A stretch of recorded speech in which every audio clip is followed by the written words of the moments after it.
having some technical issues. We got a lot of good info. Oh, shoot. But I never asked him about DeAndre Hopkins. DeAndre Hopkins. Yeah. And is there a reality to sharing the football? That's the one question I didn't get in. Shame on me. I wanted to talk about golf first and everything else and build up to that because it is a legit question. And it's whether it's DeAndre Hopkins or wherever else the Eagles bring in. I certainly believe Olamide Zaccheaus knows his role, and we know Quez Watkins knows his role. If the Eagles are going to look to upgrade at that position, is it actually a major concern that, hey, how do you share the football between these guys? Or is that just immediate? Yeah, I should have. You're right. We should have got to that earlier. But we thought we thought we'd have more time with Mike. Yeah, I think, Mike would know better than most about what traffic means to receivers in this league. And, sometimes too much is too much. I mean, yeah, we were talking about it last year. Let's try to bring Mike up one more time, Xander. Mike, you got us? Nope. Yeah, he's not hearing us. Not hearing us.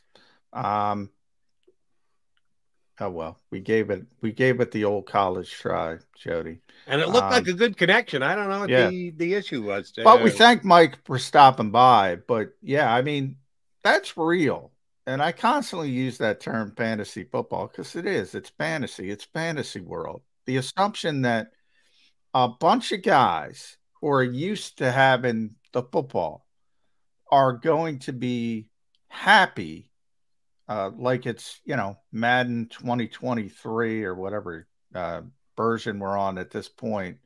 Nobody's chirping at you. I got to get the football. Nobody's like, remember week 1 in Detroit last season? Devontae Smith didn't have one catch. He might have not had one target. And Devontae didn't care. He knew it was going to come. But you can imagine the Eagles were very cognizant, if you remember, Jody, pointing out, Nick Sirianni didn't even have to be asked the question. They volunteered the information. Shane Steichen volunteered the information. Oh, he's going to get the football. He's going to get the football. He's going to get the football. That kind of tells you in a little sort of snapshot that they realize, how difficult it is to massage. And I don't even want to say egos because Devontae doesn't have that big of an ego considering how good a player he is. But if that would have continued for 4 weeks, 5 weeks, a couple targets a game, yeah, even Devontae Smith is not going to be happy. Now, I said it from the start, we're talking about a 5-time All-Pro player in DeAndre Hopkins who has caught the football 100 times, a bunch of times. I don't know how many seasons. I'd have to look, but you really think he's going to be happy with Quez Watkins like traffic? Yeah, no, not going to happen. It's not going to. It's not realistic. You got to be realistic. I quick checked the stats from last year. Devontae week 1, 4 targets, no catches. So drops or bad passes or well defended, whatever.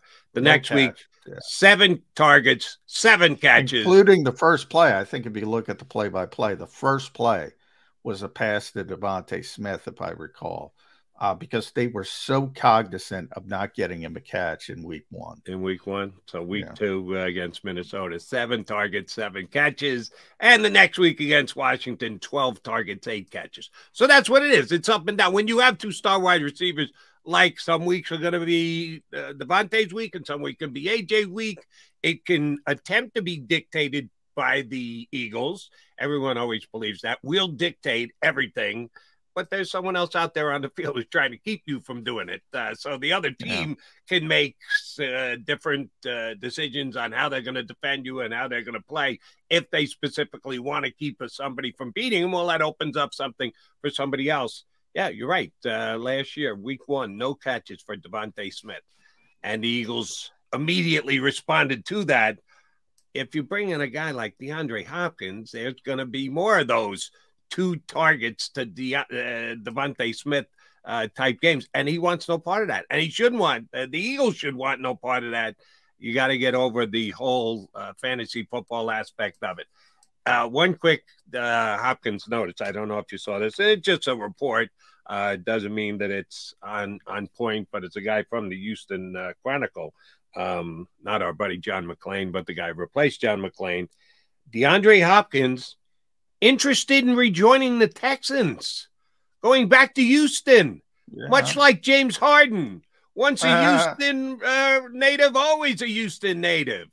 By the way, 4 times he's caught over 100 passes. 4 times. This is a guy used to getting the football and getting the football a lot.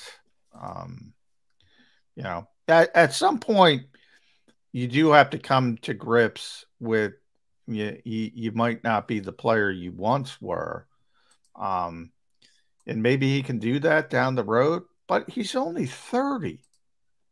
You know, and when he did play, and he's had some injury issues over the past couple seasons, he was still catching it a lot. He played 9 games last year, Jody. He caught 64 balls. Right. That's 9 is now basically half a season in the NFL because they're up to 17. Yeah. So that's his career high is 115. If you 9, expanded out to 17, he's well over 100 again. I mean, you got to be realistic with these things.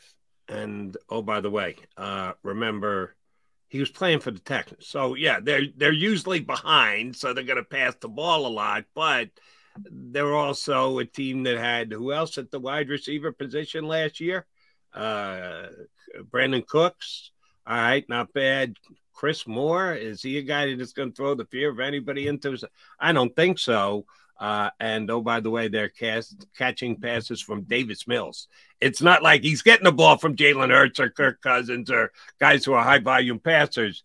It was Davis Mills, and he was putting up those numbers as if he would go by 100. Well, so, he was on Arizona with Kyler Murray. What am I thinking about? I'm thinking about going back to the Texans. Kyler Murray. And how many games did Murray play? Probably right about. I'd have to look it up. But, same number as him. Yeah, probably right about the same. And obviously, those two were putting up big numbers. Maybe it wasn't successful as far as winning games, but they were putting up big numbers. He played 11, so Kyler played 11. DeAndre played 9, so they obviously played together for those 9 games, and he caught 64 balls. I mean, that's a lot. That's a lot. But he was also tasked to catch balls from Colt McCoy and Trace McSorley and David Blau. Those aren't exactly household quarterback names that you're going to be bolstering your numbers with, catching the ball from those guys on the weeks that Murray didn't play. Here's the reason why I brought it up and the point I was trying to make. They're going to be bad this year. The Texans are going to be bad. You know how big a C.J. Stroud fan I am. I said I would take him over Young. They went 1-2. Young went first. Stroud went second. And we'll see the comp. And it's a fair comp going forward because it's going to be Jameis Winston and Marcus Mariota or Jared Goff and Carson Wentz. Hopefully better, but they're always compared. Right. When you go 1-2, that's just what happens. I think Young is actually going into a better spot. I think Carolina's got a little bit better roster than the Texans do, but I like the Texans' new coach, even though he's not an offensive coach. And Johnny Mack says that's a recipe for disaster, a young quarterback with a defensive coach. We'll see about it. I think Stroud can overcome it. And getting DeAndre Hopkins would certainly help. But the reason why I brought this up is, DeAndre Hopkins has to go to a team that's going to win. He's string chasing. He's got to go. That's why the Eagles have a chance, because we are one of the top contenders to be a Super Bowl team. Oh, yeah, you are.